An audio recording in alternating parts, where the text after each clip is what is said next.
আমার বাবা আর আমার হাজবেন্ডের মধ্যে একটা জিনিস খুবই ভালো মিল, কারণ এদের কোনোদিন কিছু বললে যে না শব্দটা তাদের মুখ থেকে কোনোদিন শুনতে পাই নাই। যেমন আমার ছোটবেলা থেকে আমার বাবাকে আমি কোনো কিছু বললে সেটা আমাকে যে কোনো মূল্যে হোক দিছে।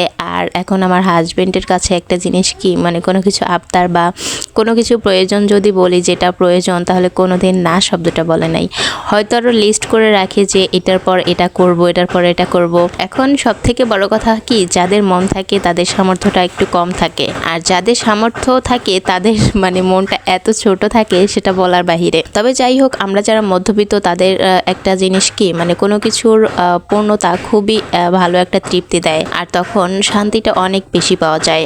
আর সেই রকম আমাদের মধ্যবিত্তের একটার পর একটা শিডিউল করে কাজ করতে হয়। আমরা একসাথেই সব কিছু পাই না, আর পেতে হলেও আমাদের খুবই কষ্ট করে তারপর সেটা অর্জন করতে হয়। তো যাই হোক, আজকের ভ্লগে অনেক বক করলাম। এদিকে আজকে সকালে আমার শ্বশুরবাবু বাজার থেকে সবজি টবজি অনেক কিছু নিয়ে আসছে, আর কিছু মাছও নিয়ে আসছিল। তো মাছগুলো আর কি ভালো তাজা ছিল, যার জন্য জিয়ে রাখা হয়েছিল পানিতে। তো এখানে আমি অল্প কিছু আর কি শৈল মাছ নিয়ে নিয়েছিলাম 4-5টা, যে আজকে রান্নার জন্য। তো সেগুলো আর কি প্রথমে কেটে কুটে নিছিলাম। এরপর বাকি গোছ গাছের কাজে চলে যাব। তো যেহেতু ডাল রান্না করবো, তাই আর কি ডালটা উঠিয়ে দিয়ে, ওদিকে আবার তেজপাতা ছিল না ঘরে, কারণ কিছু তেজপাতা শুকাতে দিব, কিন্তু বৃষ্টির জন্য আর কি শুকাতে দেওয়া সম্ভব হচ্ছে না। তাই আর কি গাছ থেকে রান্নার জন্য কিছু তেজপাতা নিয়ে যাচ্ছিলাম। আজকে রান্না করবো আর কি সবকিছু তেজপাতা লাগবে, যেমন ডালে লাগবে, তারপর যে হাতে মাখিয়ে শোল মাছের তরকারিটা রান্না করব তাতে অল্প কিছু দিতে হয়, তারপর মাংস রান্না করব, মোটামুটি সব কিছুতেই তেজপাতা প্রয়োজন। তাই আর কি গাছ থেকে তেজপাতাগুলো একদম ফ্রেশ নিয়ে দিয়েছিলাম। আর এই তেজপাতাটায় ভীষণ ঘ্রাণ হয়, আর খেতেও খুব মজা হয়। তো এখানে ডালটা হতে হতে এদিকে আমি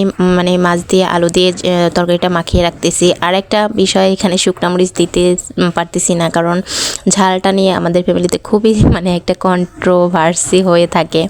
ঝাল বেশি হলে খুবই সমস্যায় পড়তে হয়, জবাবদিহিতার অভাব নেই। তো যাই হোক, এই জন্য আর কি প্রত্যেক তরকারিতে এখন নিয়ম করছি 2-3টা শুকনো মরিচ দিয়ে দেই। যারা আমরা ঝাল খেতে পারি না তারা আর কি আমরা ওই শুকনো মরিচটা দিয়ে চালিয়ে দেই। কিছু মানুষ থাকে যে অন্যের পথ বন্ধ করে নিজের পথ খুলে নেয়, কিন্তু আমার অবস্থা হয়েছে অন্যরকম। আমি নিজের পথ বন্ধ করে আমি অন্যের পথ খুলে দিছি। তো যাই হোক, এটা একটা ব্যক্তিগত বিষয়, কারণ আমি আসলে আগে একাই ঢাকা থাকতাম, আমার হাজবেন্ড আর আমি ঢাকা থাকতাম। সেখানে আর কি আমি জব করতাম যদিও, কিন্তু এরকম অবস্থা অনেকেই বেশিরভাগ বলবে আমাকে যে তুমি কেন ওরকম জব ছেড়ে বা ঢাকার পরিবেশ ছেড়ে গ্রামে আসছো।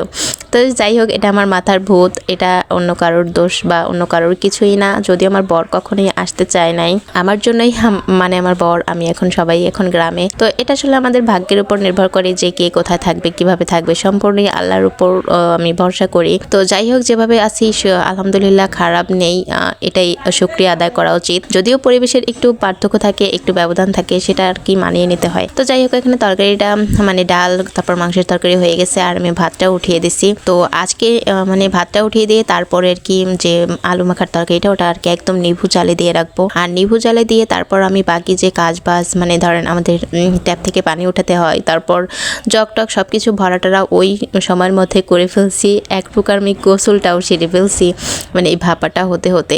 তাহলে কি বলবো, পুরো মেশিনের মতো কাজটা হয়ে গেছে, কারণ একদম নেবু জালে দিয়ে রাখছি, তো তরকারিটা বেশ সুন্দর মতো হয়ে গেছিল। আর এখানে পরে আমি সরিষা বাটা কিছুটা অ্যাড করছিলাম, যেটা আসলে ক্যামেরায় দেখা যায় নাই। তো যাই হোক, এরকম আলু দিয়ে শোল মাছ দিয়ে ভাপাটা কার কার কাছে পছন্দ আমাকে কমেন্ট করে জানাতে পারেন। আর আমার এই ছোট্ট দিনের ব্লগটি আপনাদের কাছে কেমন লাগলো সেটাও কমেন্ট করে জানাতে পারেন। তো আজকে আমি এখানেই বিদায় নিচ্ছি। সবাই ভালো থাকবেন, সুস্থ থাকবেন। আল্লাহ হাফেজ।